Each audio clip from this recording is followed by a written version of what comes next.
Hi everyone, আমি dietician Madhurima. আশা করছি সকলে খুব ভালো আছো এবং শারীরিক ও মানসিকভাবে সুস্থ আছো। আজকে আমি কথা বলতে চলেছি কি করে আমরা ঘরোয়া একদম সিম্পল খাবার দিয়ে একটা সুষম পুষ্টিসম্পন্ন ডায়েট থালি বানিয়ে ফেলতে পারি। তবে আর দেরি না করে আজকের ভিডিওটা শুরু করা যাক। এখানে যে আমি তোমাদের সাথে ঘরোয়া থালিটা শেয়ার করেছি, এখানে একটা ভুল আছে।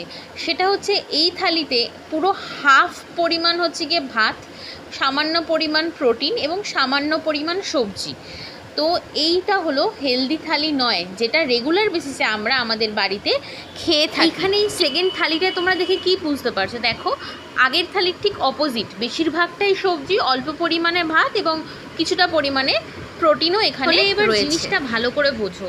একটা থালার হাফ অংশ পুরোটাই থাকবে সবজি, 1/4 থাকবে কার্বোহাইড্রেট মানে রাইস, রুটি বা যেটা আমরা খাই, আর আরও 1/4 থাকবে হচ্ছে গিয়ে প্রোটিন, যেমন হচ্ছে গিয়ে দই বা ফিশ বা এগ বা পনির, যা যা দৈনন্দিন ব্যস্ততা থেকেও যদি আমরা এইটুকুনি চেঞ্জও আমাদের রুটিনে আনতে পারি, তাহলেও দেখব আমাদের বডিটা অনেক ফিট থাকছে আর ওজনটা অনেক। তোমরা কতটা কি বুঝলে আমাকে কমেন্ট বক্সে জানিও। ভিডিওটা ভালো লেগে থাকলে লাইক করে দিও, তোমার বন্ধুদের সাথে শেয়ার করে দিও এবং চ্যানেলটাকে সাবস্ক্রাইব করতে ভুলো না। আজকের জন্য এইটুকুনি, টাটা।